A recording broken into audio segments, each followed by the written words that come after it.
The rifle shot cracked through the Montana dawn like the snap of a breaking bone, and Delilah Carson didn't flinch even as wood splintered from the doorframe 3 inches from her head. She pressed herself against the rough timber wall of the trading post, her heart hammering against her ribs while her face remained impassive as carved stone. Through the dusty window, she could see 3 riders circling the building, their horses kicking up clouds of red earth that hung in the still morning air. It was July of 1878, and Miles City had grown from a rough military outpost to a sprawling cattle town in just 3 years, but law and order were still suggestions rather than guarantees. The men outside wore no badges, carried no authority except what their guns provided, and they wanted the money her father had hidden before he died, money that didn't exist. Money that had never existed except in the fever dreams of a dying man who had spent his last breaths rambling about fortunes and futures that would never come. Delilah was 22 years old, and she had learned young that tears were a luxury she couldn't afford. Her mother had died bringing her into this world, and her father had raised her with the emotional warmth of a man training a good horse. Useful, practical, never soft. She had been 11 years old the first time she tried to cry in front of him, scraped raw from a fall that had torn her dress and bloodied both knees. He had looked at her with such cold disappointment that she swallowed the tears like poison and never let them surface again. Not when he took sick. Not when he died. Not when she discovered the trading post was mortgaged to the hilt, and she was alone in a town that viewed unmarried women as either future wives or future problems.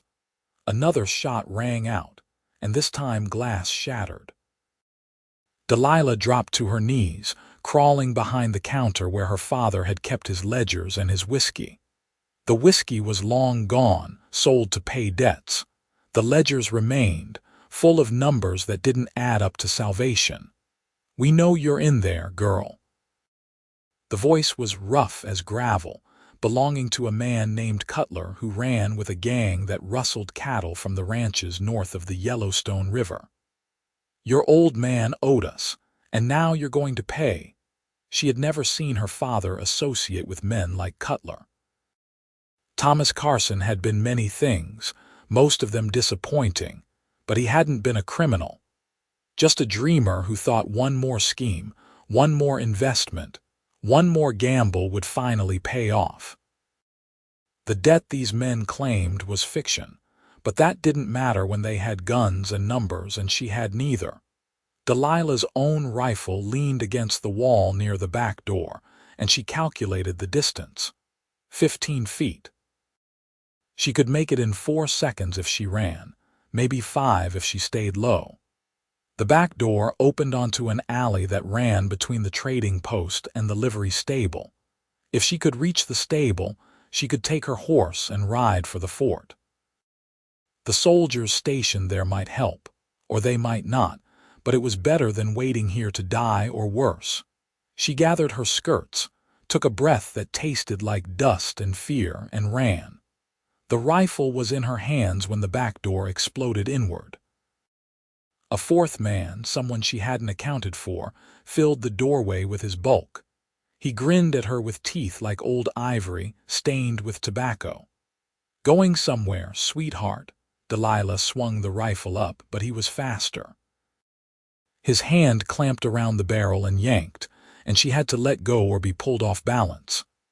The weapon clattered to the floor, and the man's other hand reached for her. That was when the real shooting started. It came from outside, a rapid volley that made the 3 riders scatter. Their horses reared and screamed, and through the broken front window, Delilah saw one man topple from his saddle, clutching his shoulder. The man in the doorway turned, distracted, and Delilah didn't think. She grabbed the heavy ledger from the shelf beside her and swung it with all the strength in her arms. The spine of the book caught him across the temple, and he staggered, blood welling from the split skin. She ran past him into the alley, her boots slipping on the packed earth. Behind her, she heard shouting, cursing, more gunfire. The livery stable was right there, its doors hanging open, and she could see her mare in the dim interior, ears pricked forward with alarm. "Get down." The command came from above, and Delilah looked up to see a man on the livery roof, rifle braced against his shoulder. He fired twice more, and she heard someone cry out in pain. Then he was moving, sliding down the roof with the ease of long practice, dropping the last 8 feet to land in a crouch beside her. "Inside," he said, his voice urgent but steady. "Now." She didn't argue. They ran together into the stable, and he slammed the doors shut behind them, dropping the heavy crossbar into place. Hoofbeats thundered outside, circling, but they didn't stop. After a moment, the sound began to fade, heading east toward the river. In the sudden quiet, Delilah became aware of her breathing, harsh and rapid. Her hands were shaking, and she clenched them into fists, forcing the tremor away. The man who had saved her was checking the door, peering through the gap between the rough planks. He was tall, with dark hair that brushed his collar and a jaw shadowed with several days of stubble. He wore a dusty brown coat over a plain shirt, and his gun belt sat low on his hips with the casual readiness of someone who knew how to use it. "They're gone," he said finally, straightening. "For now." "Who are you?" Delilah's voice came out steadier than she felt. He turned to look at her, and she found herself meeting eyes the color of slate. "Name's Harrison Emory. I'm a scout for the cattle drives coming up from Texas. Been tracking that gang for 3 days. You're not law." "No, but I've got reason to want them gone from this territory." He moved past her to check the back door of the stable, ensuring it was secure. "They hit a drive 2 weeks ago, ran off 50 head of cattle. Boss sent me to get them back or get revenge. Haven't managed either yet." Delilah processed this, her mind working through the implications. "They'll come back. Likely. What did they want with you? Money they claim my father owed them. Money that doesn't exist." She walked to her mare, running her hand down the horse's neck, taking comfort in the warm solidity of the animal. "Thomas Carson died 2 months ago. He left me nothing but debts and a building that's falling apart." Harrison watched her, his expression unreadable. "I'm sorry." "Don't be, I'm not." The words came out harder than she intended, and she saw something flicker in his eyes. Surprise, maybe, or recognition. "I need to get to the fort. If I can talk to the commander, maybe he'll send men to deal with Cutler and his gang. Fort Keogh's 5 miles. They'll be watching the road." "Then I'll go across country." "Alone?" She turned to face him fully, lifting her chin. "I've been alone for a long time, Mr. Emory. I'll manage." For a moment they measured each other in the dusty light filtering through the stable walls. Then Harrison nodded slowly. "I expect you would." "But you don't have to. I can get you there safely." "Why would you do that?" "Because it's the right thing to do. And because if we bring the army down on Cutler's head, maybe I'll get those cattle back after all." He smiled, and it softened the hard lines of his face. "Call it enlightened self-interest." Delilah considered refusing. She had learned not to rely on anyone, not to trust promises that could break as easily as her father's had, over and over throughout her childhood. But she was also practical, and Harrison Emory had already proven he could shoot straight when it mattered. Pride was a luxury like tears, and she couldn't afford it. "All right," she said. "We leave in 10 minutes." They left in 8, leading their horses through the back streets of Miles City until they reached the edge of town. Harrison knew the country, guiding them along a path that followed the contours of the land, using every dip and rise to stay out of sight. The sun climbed higher, turning the sky a hard, brilliant blue, and the temperature rose until Delilah could feel sweat trickling down her spine beneath her dress. She rode astride, having abandoned side saddles years ago as impractical affectations. Her father had been appalled at first, then resigned, then finally indifferent. It was the pattern of their relationship in miniature. She had long since stopped caring what anyone thought about how she rode or dressed or conducted herself. Miles City had its share of proper ladies, wives of officers and merchants who held tea parties and gossiped behind lace curtains. Delilah existed in a different world, one where survival mattered more than society. "You handle a horse well," Harrison said as they paused to water the animals at a creek that cut through the red earth. "My father was good for that much, at least. He made sure I could ride and shoot." She loosened the mare's girth, letting the animal drink. Said a woman in Montana needed to be able to take care of herself. Smart man. In some ways. She didn't elaborate and Harrison didn't push. They rode on, and as the miles passed, Delilah found herself studying her companion. He sat his horse like he was born in the saddle, easy and relaxed despite the circumstances. His hands on the reins were scarred across the knuckles, the marks of old fights or hard work or both. When he caught her looking, she didn't glance away, just met his gaze with the same directness she gave everything. "Something on your mind?" he asked. "Just wondering why a scout is riding alone. Most of the drives I've seen come through have at least 3 or 4 men working them. Lost my partner to fever in Cheyenne. The others are with the herd, keeping it moving north while I deal with this." His jaw tightened.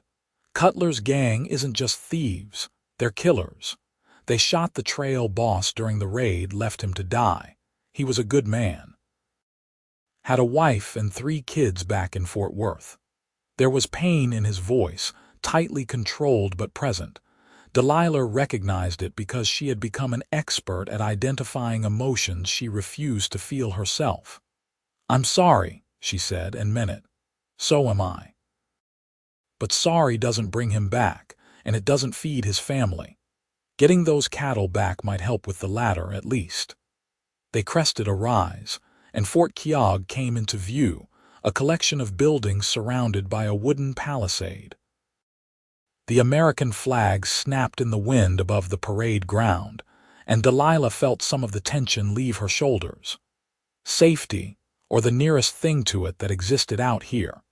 The sentries at the gate knew Harrison by sight, waving them through with minimal questions. Inside, the fort bustled with activity. Soldiers drilled on the parade ground while others tended horses or hauled supplies. The place smelled of dust and manure and cooking fires, and the sounds of men's voices created a constant background hum. Harrison led her to the headquarters building, a structure that looked more solid than most of the others, with glass in the windows and a proper door. Inside, a young lieutenant looked up from a desk covered in paperwork. "Harrison," he said, surprised. "Didn't expect to see you back so soon." "Need to speak to the commander. It's urgent." The lieutenant's eyes slid to Delilah, taking in her dusty clothes and grim expression. "I'll see if he's available."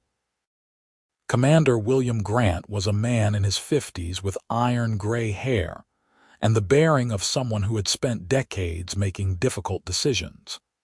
He listened without interruption as Harrison and Delilah explained the situation, his weathered face giving nothing away. When they finished, he leaned back in his chair, fingers steepled beneath his chin. "Cutler's gang has been a problem for months," he said finally. "But my orders are to maintain peace with the tribes and protect the railroad survey teams. I don't have men to spare for every claim of harassment." "They shot at me," Delilah said, keeping her voice level. "They broke into my property. They would have killed me if Mr. Emory hadn't intervened." "I believe you, Miss Carson, but belief doesn't conjure soldiers out of thin air." Grant's expression softened slightly. "I can send a patrol through Miles City, make our presence known. It might discourage them. Beyond that, my hands are tied." It wasn't enough, but Delilah had learned long ago that what she needed and what she got were rarely the same thing. She nodded once stiffly. "Thank you for your time, Commander." Outside, the afternoon sun beat down with relentless heat. Harrison walked beside her, his silence thoughtful rather than empty. When they reached the horses, he finally spoke. "That wasn't the answer you wanted." "No, but it's the answer I expected." She gathered the reins, preparing to mount. The world doesn't care much what women want, especially women without money or family. "Where will you go?" The question stopped her. She had been so focused on getting help, on solving the immediate problem, that she hadn't thought beyond it. The trading post was still mortgaged, still surrounded by debts she couldn't pay. Cutler's gang was still out there, and now they would be angry as well as greedy. She had no relatives, no prospects, no way forward that she could see. For the first time in 11 years, Delilah felt the hot sting of tears building behind her eyes.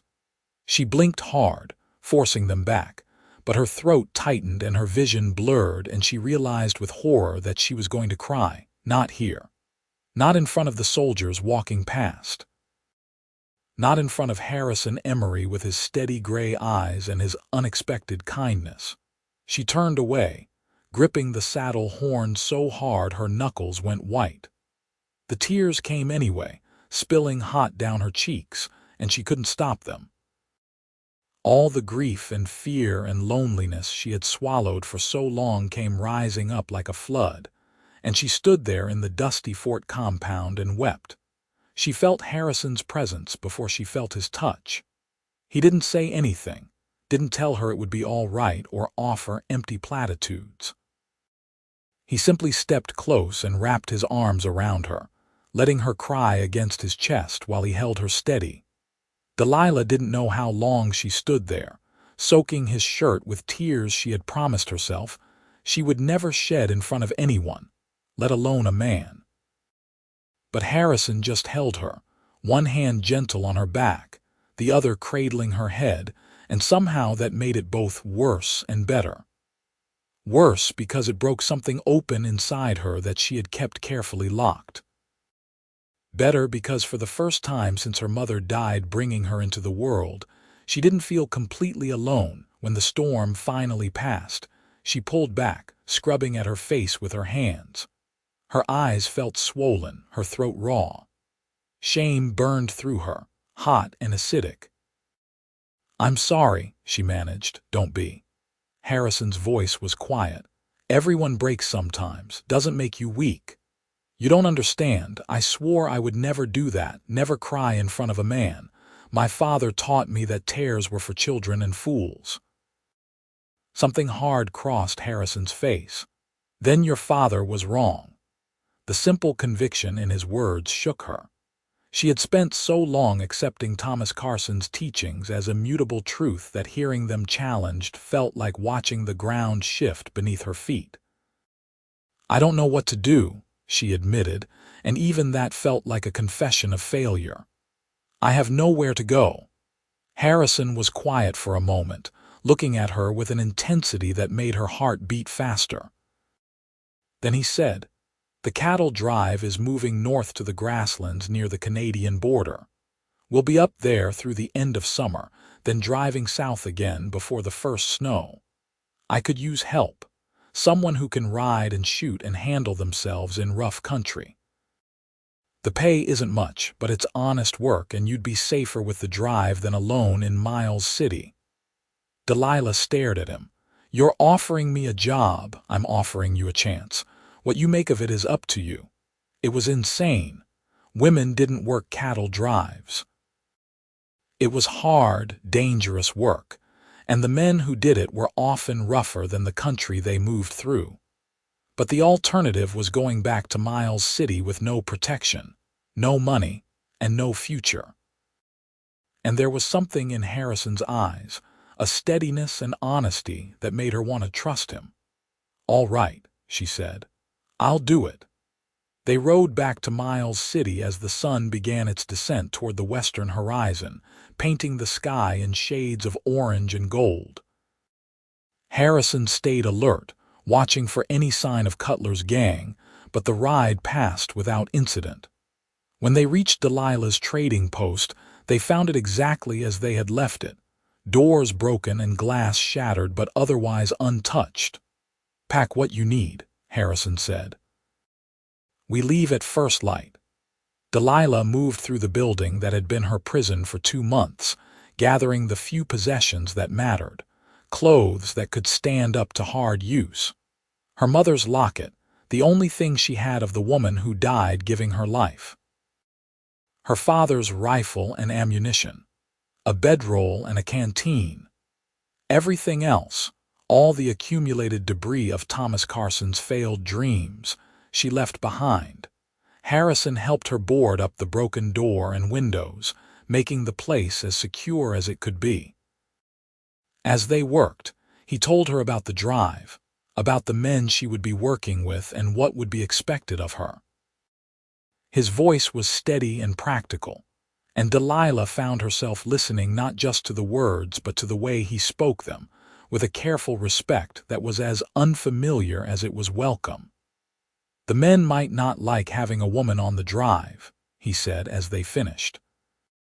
"Some of them have old-fashioned ideas about what's proper." "I'm used to men not liking me," Delilah replied. "As long as they don't get in my way, I won't get in theirs." Harrison studied her in the fading light.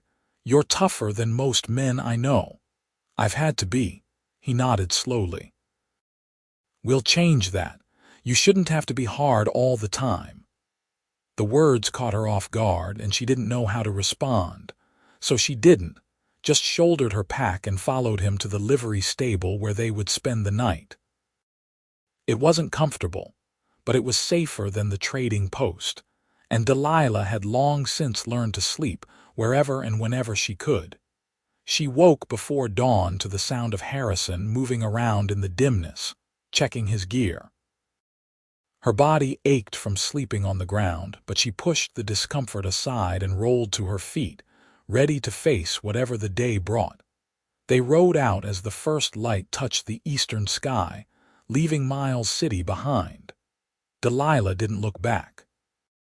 There was nothing there worth remembering, nothing she wanted to carry with her into whatever came next.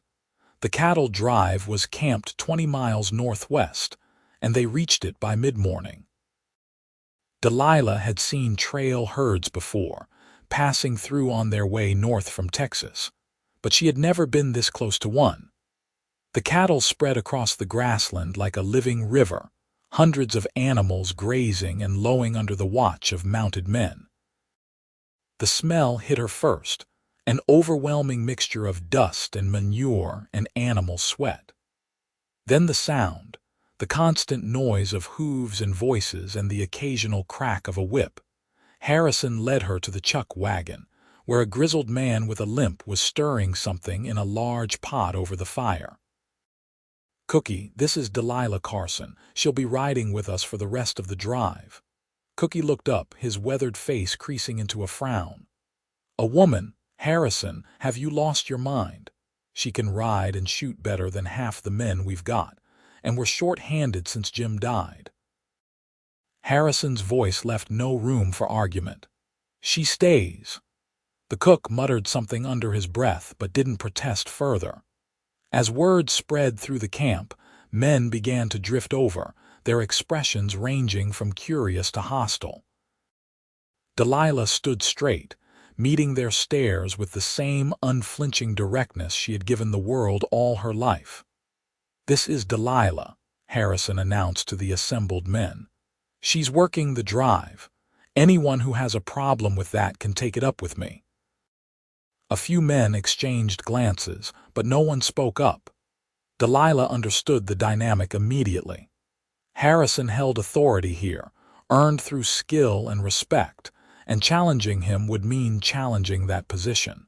She was grateful for his protection even as part of her chafed at needing it. The days that followed were harder than anything Delilah had experienced.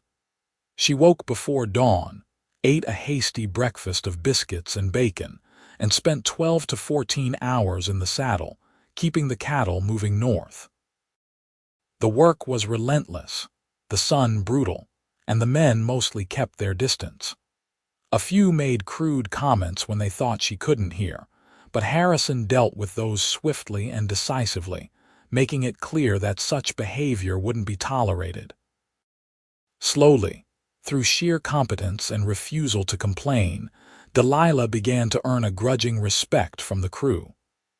When a steer broke from the herd and tried to bolt, she ran it down and turned it back without hesitation. When a sudden storm scattered the cattle one night, she rode through the darkness and lightning without fear, helping to gather the panicked animals.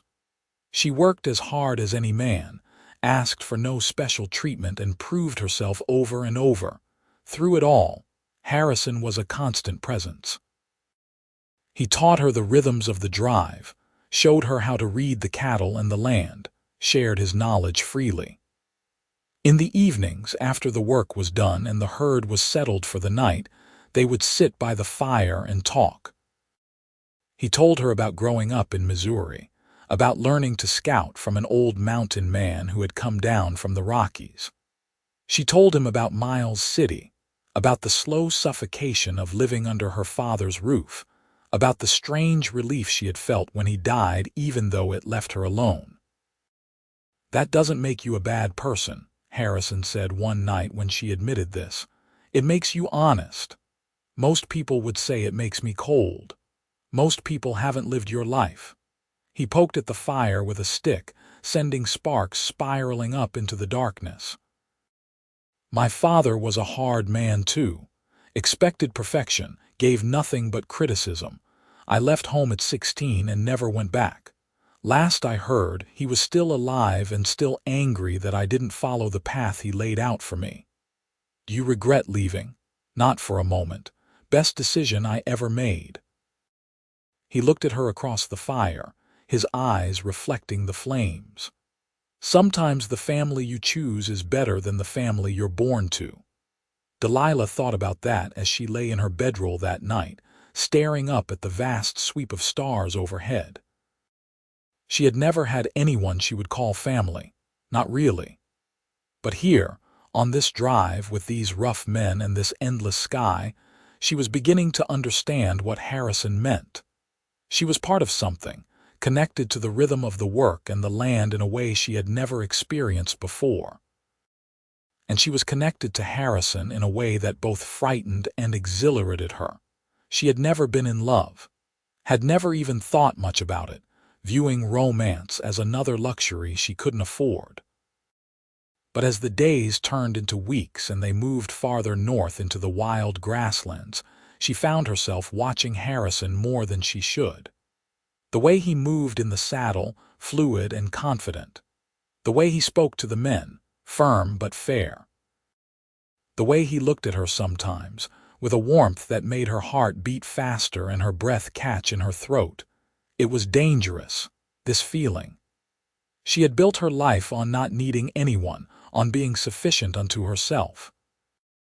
Letting Harrison matter, letting herself care about him, felt like stepping off a cliff with no idea what lay below. One evening in late August, with the drive camped near a river whose name Delilah didn't know, Harrison asked her to ride with him to check on the outer edges of the herd. It was a routine task, but as they rode away from the firelight into the gathering dusk, Delilah felt the weight of something unspoken hanging between them. They rode in silence for a while, the horses' hooves making soft sounds in the grass.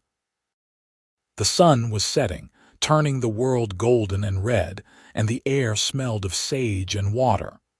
When they reached the far side of the herd, Harrison reined in his horse and dismounted. After a moment, Delilah did the same. "I wanted to talk to you," Harrison said, and there was something in his voice that made her pulse quicken. Away from the others. "All right." He was quiet for a moment, and in the failing light she could see the tension in his shoulders. "This drive will end in another month, maybe 6 weeks. We'll push the cattle to the grasslands near the border, leave them with the ranchers who bought them, and then head south again before winter. I know.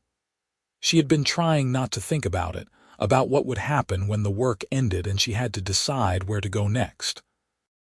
I've been thinking about what comes after. Harrison turned to face her fully. I've got enough saved to buy land of my own, not much, but enough to start. I could build something, a ranch, a future.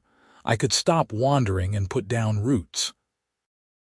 Delilah's heart was pounding now, hope and fear tangled together so tightly she couldn't separate them. Why are you telling me this? Because I want you to be part of it. He took a step closer, and in the dimness, his eyes were dark and serious. I want you to stay with me, Delilah. Not as a hired hand, but as my wife, if you'll have me. The world seemed to tilt, and for a moment she couldn't breathe. Marriage. The word brought with it so many associations, most of them bad. She had watched marriages in Miles City, seen how women disappeared into them, becoming invisible appendages to their husbands. She had sworn she would never let that happen to her, never give anyone that kind of power over her life. But Harrison wasn't asking her to disappear. He was asking her to build something with him, to be a partner in the truest sense. I don't know how to be someone's wife, she said, and her voice sounded small in the vast twilight. I don't know how to be soft or gentle or any of the things women are supposed to be. I don't want you to be someone else. Harrison reached out, taking her hand in his. His palm was warm and calloused, familiar from weeks of riding beside him. I want you exactly as you are, strong and brave and honest. Those are the things I love about you. Love. He said it so simply, as if it were the most natural thing in the world. Delilah felt tears building again, but this time they didn't feel like weakness.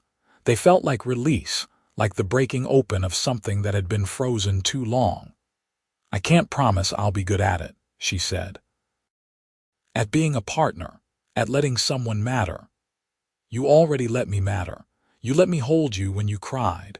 That took more courage than anything else you've done. She thought about that day at the fort, the overwhelming fear and grief, and the unexpected comfort of his arms around her.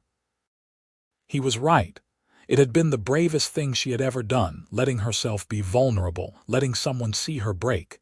Yes, she said, and the word came out strong and clear.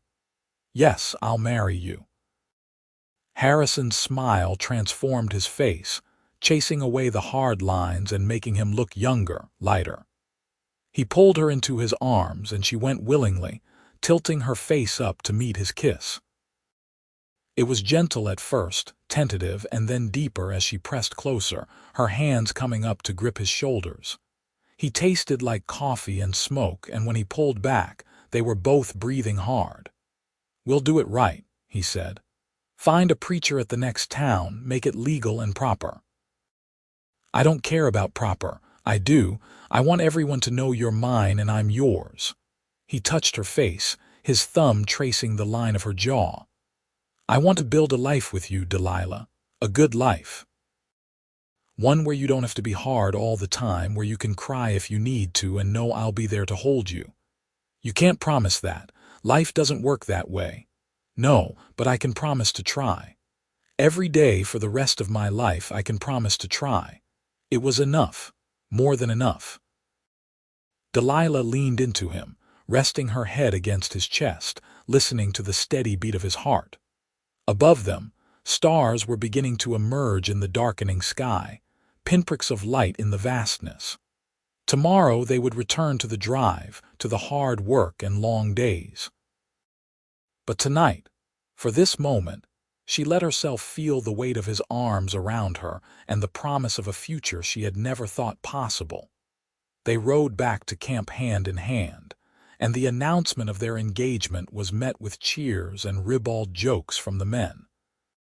Cookie produced a bottle of whiskey he had been saving for a special occasion, and they passed it around the fire, drinking to love and luck and the wild country that had brought them together. The next town they reached was a place called Havre, a railroad stop with a handful of buildings and a surprising number of saloons. Harrison found a justice of the peace, a balding man who performed the ceremony in his front parlor with Cookie, and two of the drovers as witnesses. Delilah wore the same dusty clothes she had worn every day of the drive, and Harrison's hand shook slightly as he slipped a simple gold band onto her finger. "I now pronounce you man and wife," the justice said, and Harrison kissed her like she was made of something precious. That night, in a rented room above one of the saloons, they consummated their marriage with a tenderness that surprised Delilah. She had expected it to be awkward, possibly painful, but Harrison was patient and gentle, and by the end, she understood why people wrote poems about this. It wasn't just physical. It was a joining of something deeper, a promise made with bodies as well as words. Afterward, lying in the narrow bed with Harrison's arm draped across her waist, Delilah felt a peace she had never known. The room was hot and the bed lumpy, and somewhere downstairs, a piano played badly, but none of it mattered. She was exactly where she was supposed to be. The drive continued north, and now Delilah rode as Harrison's wife, wearing his ring and his name. The men treated her differently, with a respect that went beyond her proven competence. She was one of them now in a way she hadn't been before, bound to the drive through her bond to Harrison. They reached the northern grasslands in mid-September, delivering the cattle to a rancher named Samuel Brooks, who had contracted for them months earlier. Brooks was impressed with the condition of the herd and paid Harrison in gold coin, a heavy leather pouch that represented months of hard work and danger. "What now?" Delilah asked as they rode away from Brooks's ranch, the drive officially over. "Now we find our own land," Harrison said.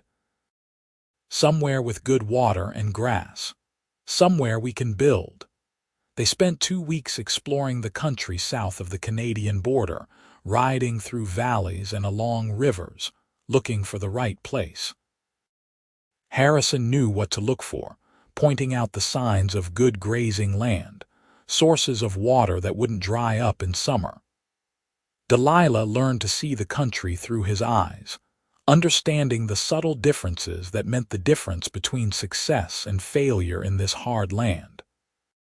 They found what they were looking for in a valley carved by a creek that ran year-round, fed by springs in the hills above.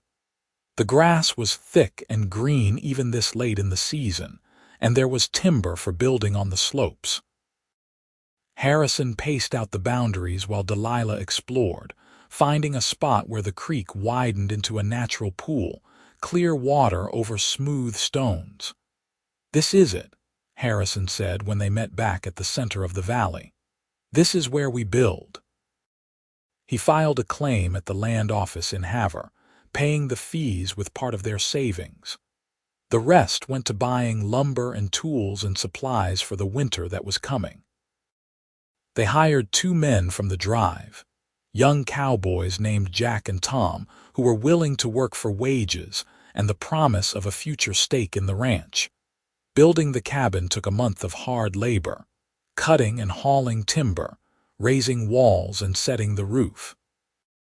It was rough work, but Delilah threw herself into it with the same determination she had given everything else. She learned to notch logs and chink gaps with mud and straw, to split shakes for the roof and hang a door that would keep out the wind. Her hands blistered and her back ached, but when the cabin was finally finished, she stood inside and felt a fierce pride of ownership. This was hers and Harrison's. Built with their own hands, paid for with their own work. No one could take it from them. They spent their first night in the cabin on a floor still bare of furniture, wrapped in blankets by the fire Harrison had built in the stone hearth. Snow was falling outside, the first storm of winter, but inside it was warm and safe. "Thank you," Delilah said into the darkness. "For what?" "For giving me this, for giving me a place to belong." Harrison pulled her closer. "You gave me the same thing. I was drifting before I met you. Now I have a reason to put down roots." They made love slowly, learning each other's bodies in the firelight, and afterward Delilah cried again. But these were different tears, born of happiness rather than grief, and Harrison kissed them away and held her until she fell asleep. Winter in Montana was harsh, but they were prepared. They had laid in supplies and built a sturdy shelter for the horses. The cabin stayed warm with the fire, and when the snow piled high outside, they spent long evenings talking and planning for the spring. Harrison taught her to read the few books they owned, and she proved to be a quick student, hungry for the knowledge she had been denied growing up. In March, when the snow began to melt and the creek ran high with runoff, Delilah realized she was pregnant. The discovery filled her with a complex mixture of emotions. Fear, because childbirth had killed her mother. Joy, because it meant the future they were building would include more than just the two of them. When she told Harrison, he went pale and then pulled her into his arms, holding her like she might break. "We'll go to town," he said. "Find a doctor. Make sure you have everything you need." "I'll be all right," she said, but she appreciated his concern. It was so different from the cold indifference her father had shown, so completely opposite to everything she had known growing up.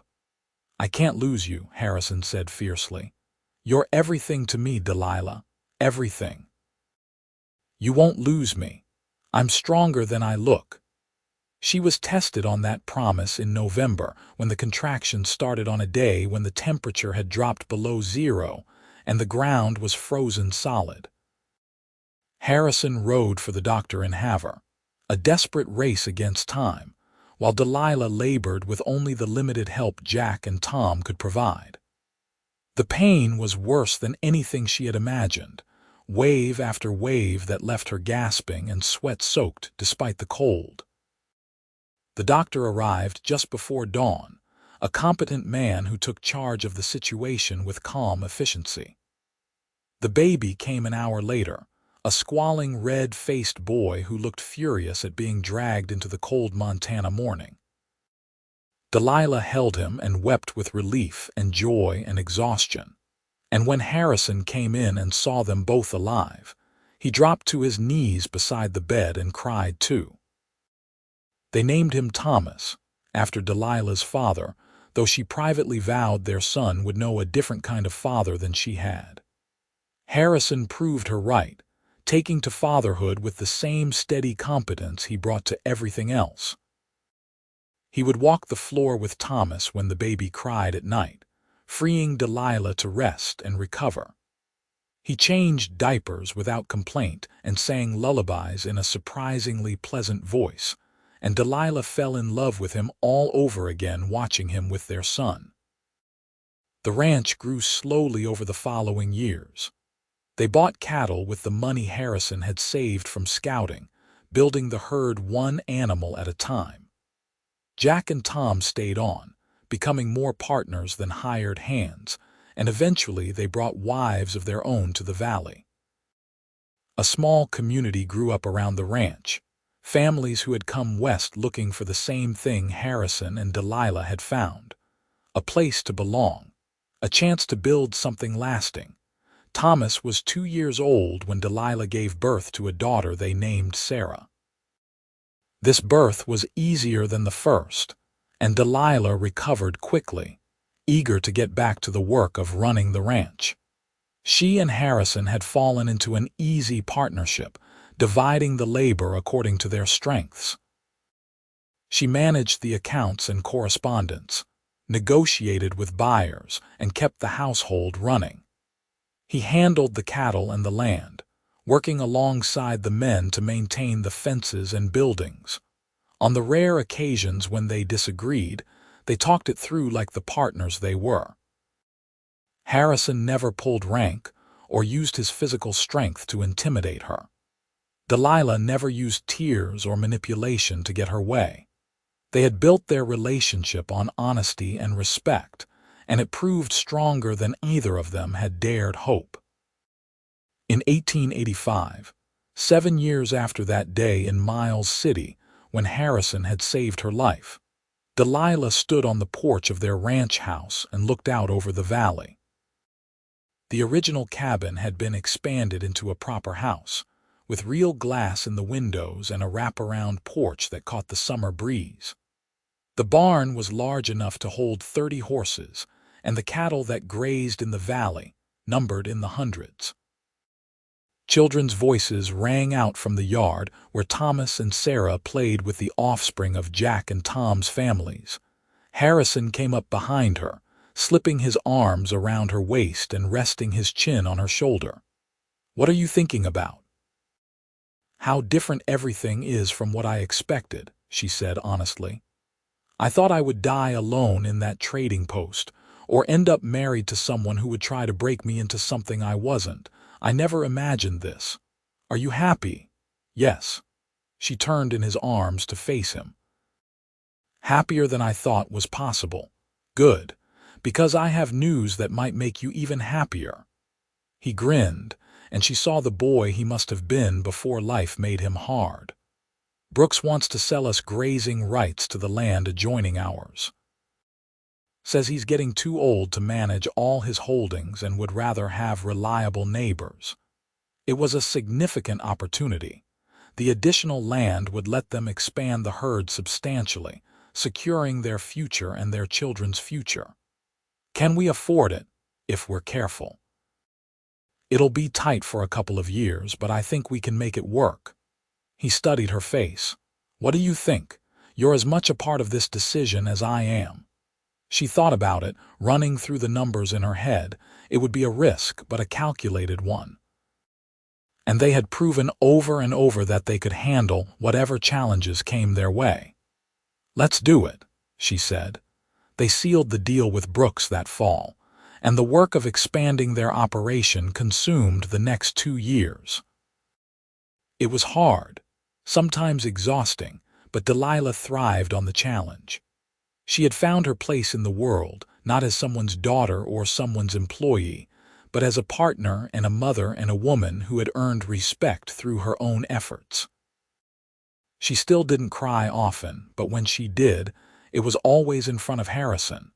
He had given her the safety to be vulnerable, and she trusted him with that gift. Sometimes they were tears of frustration when things went wrong. Sometimes they were tears of joy when things went right. Always, Harrison was there to hold her, to remind her that she didn't have to be hard all the time. In return, she held him when he needed it, which was rarer but no less important. The night they got word that his father had died, Harrison sat silent and stone-faced for hours, processing the complicated grief of losing a man he had never really known. Delilah sat beside him, her hand in his, letting him feel what he needed to feel. Finally, late in the night, he turned to her and buried his face in her shoulder, and she held him while he cried for what might have been but never was. More children came, 2 more sons born in 1887 and 1890. The ranch house expanded again to accommodate them, and the valley filled with the sounds of family life. Delilah taught her children to read and ride and shoot, the skills that had served her so well. But she also taught them softer things, the lessons she had learned from Harrison about kindness and patience, and the courage it took to be vulnerable. Thomas grew into a serious boy with his father's steady nature and his mother's quick mind. Sarah was fierce and independent, already declaring at age 6 that she was going to have her own ranch someday. The younger boys, Henry and David, were still too young to show their characters fully, but they were healthy and happy, and that was enough. In 1895, Delilah and Harrison celebrated their 17th wedding anniversary on the porch of their house, watching the sun set over the valley they had claimed and tamed. Their children were in bed, the cattle were settled for the night, and for a moment, the world was perfectly still. "Do you ever think about going back to Miles City?" Harrison asked. Delilah considered it. She had heard that the town had grown substantially, becoming a major cattle shipping point with the expansion of the railroad.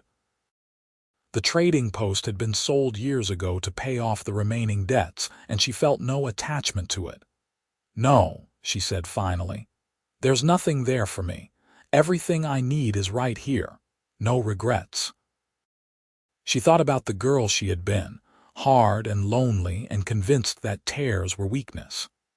That girl was gone, replaced by a woman who had learned that strength came in many forms. Some days still required hardness, the ability to make difficult decisions and stand firm against adversity. But other days called for softness, for the vulnerability that came with loving someone completely and trusting them to love you back. "Only that I didn't meet you sooner," she said. "That we didn't have more years together. We've got plenty of years ahead of us still." Harrison pulled her close and she rested her head on his shoulder, breathing in the familiar scent of him.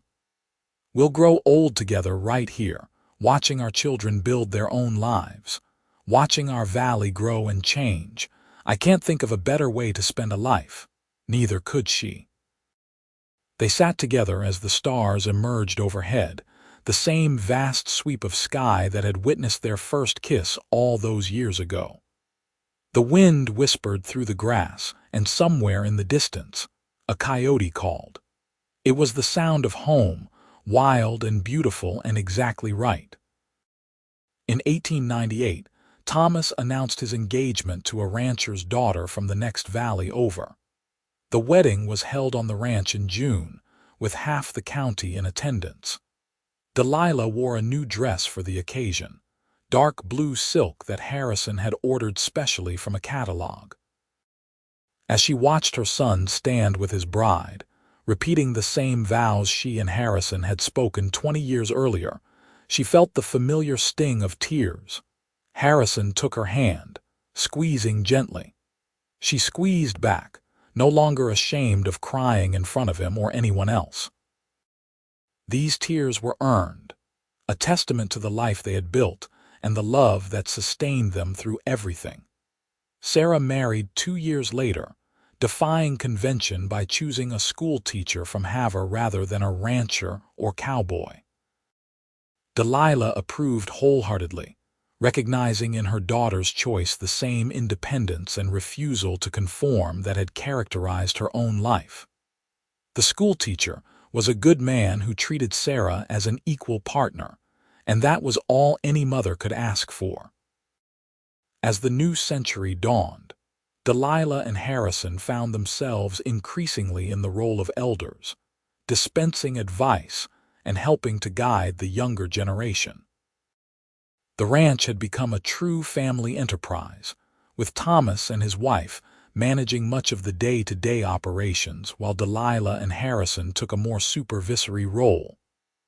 It was a strange transition, stepping back from work that had defined them for so long, but they adapted as they always had. In 1905, Delilah became a grandmother when Thomas's wife gave birth to a girl they named Emily.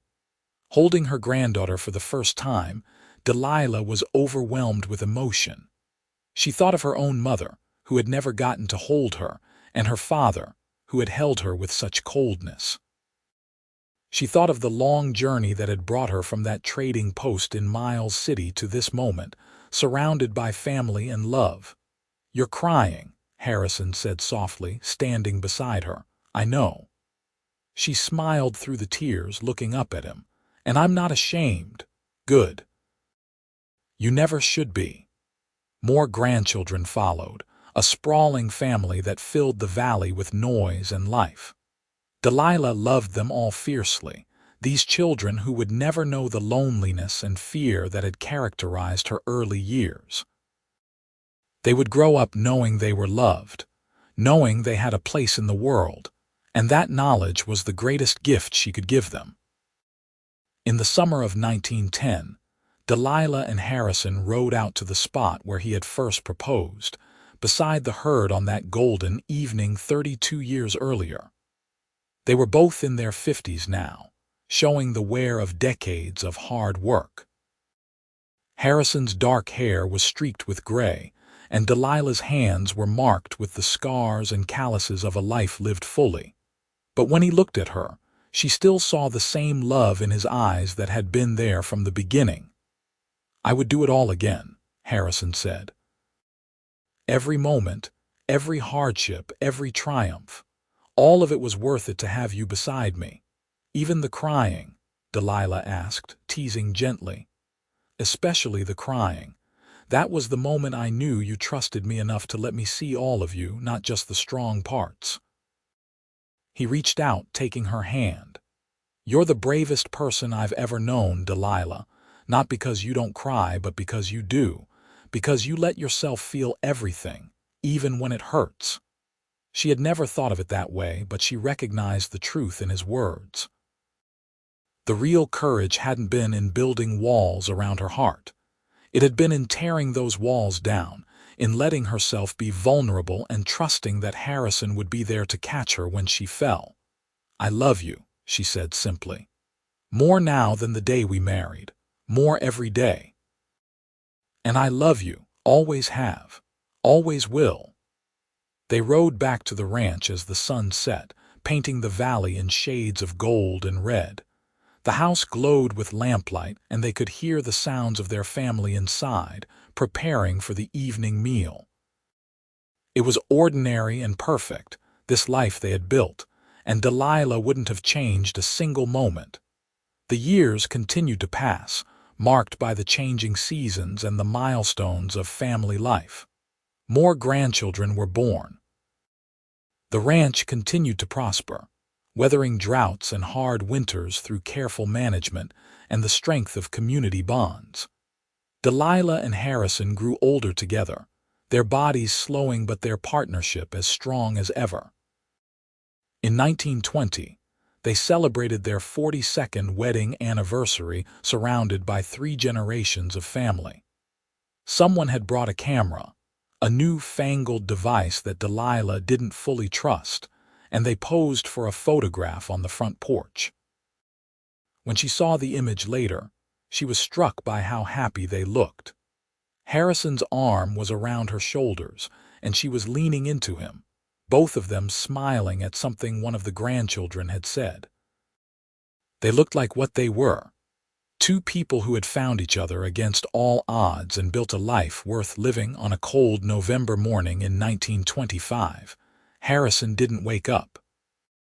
Delilah discovered him in their bed, his expression peaceful, his hand still reaching across the space where she had slept beside him for 47 years. The doctor said it was his heart, simply worn out from a long and active life. He had died in his sleep, no pain, no suffering. The grief was overwhelming, a physical pain that made it hard to breathe. Delilah had known this day would come eventually, had even tried to prepare herself for it, but nothing could have readied her for the reality of a world without Harrison in it. He had been her anchor, her partner, the one person who had seen all of her and loved every part. At the funeral, surrounded by their children and grandchildren and the community they had helped to build, Delilah cried openly. She had learned long ago that tears were not weakness, and she would not dishonor Harrison's memory by pretending to be unaffected by his loss. She wept for the years they would not have together, for the mornings she would wake alone, for the simple fact that the world was diminished without him in it. But she also felt gratitude, deep and abiding, for the life they had shared. Harrison had taught her that it was all right to be vulnerable, to cry, to need someone. He had given her a family and a home and a love that transcended the hardships they had faced. That gift would sustain her through whatever time she had left. She lived another 5 years, watching her grandchildren grow and welcoming the first great-grandchildren. She remained sharp and active, still helping to manage the ranch even as her children tried to convince her to rest. Rest, she told them, was for people who had given up, and she had no intention of doing that. On a spring morning in 1930, Delilah sat on the porch of the ranch house and watched the sun rise over the valley. She was 74 years old, and she could feel the weight of those years in her bones. But she could also feel the warmth of the sun on her face, smell the grass and the cattle and the creek that ran year-round. She could hear her family waking inside the house, preparing for another day. She thought about the girl she had been, standing in that trading post in Miles City with a rifle in her hands and tears she refused to shed. That girl had been so afraid of being weak, so convinced that she had to face the world alone. It had taken a cowboy with steady gray eyes and gentle hands to show her a different way. Delilah closed her eyes, and in her mind, she could see Harrison standing beside her, young and strong and smiling. She could feel his arms around her, holding her steady, just as he had that day at Fort Keogh when she finally let herself cry. The memory was as vivid as if it had happened yesterday, and she held on to it, letting it warm her.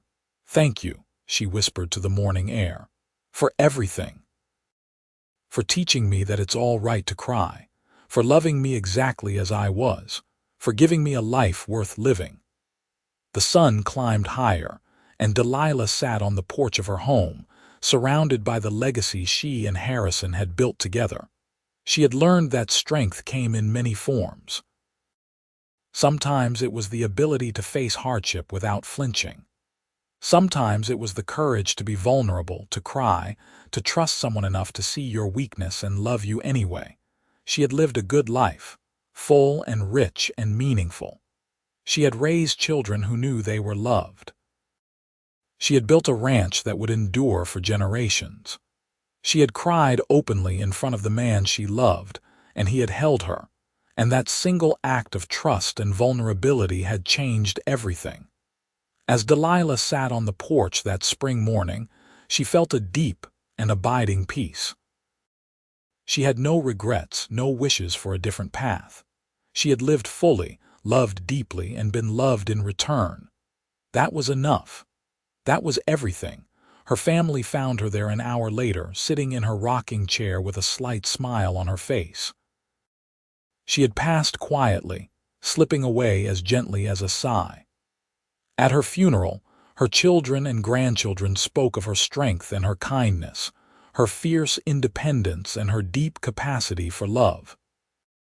They buried her beside Harrison in the small cemetery at the edge of their valley, under a sky so blue it hurt to look at. On her headstone, her family inscribed a simple truth. She was brave enough to cry. He was gentle enough to hold her. Together, they built a life of love. The ranch continued for generations after. The valley they had claimed remaining in the family through wars and depressions, and all the changes the 20th century brought. The story of Harrison and Delilah became family legend, told and retold to each new generation. The tale of a woman who swore she would never cry in front of men, and the cowboy who held her when she finally did, proving that real strength lay not in hiding your heart, but in having the courage to share it with someone worthy of the gift. Their love had transformed two lonely people into a family, two separate lives into a single story that endured long after they were gone. It was a testament to the power of vulnerability, the importance of trust, and the simple truth that sometimes the bravest thing you can do is let yourself be held when you are breaking, trusting that the person holding you will help you find your way back to wholeness.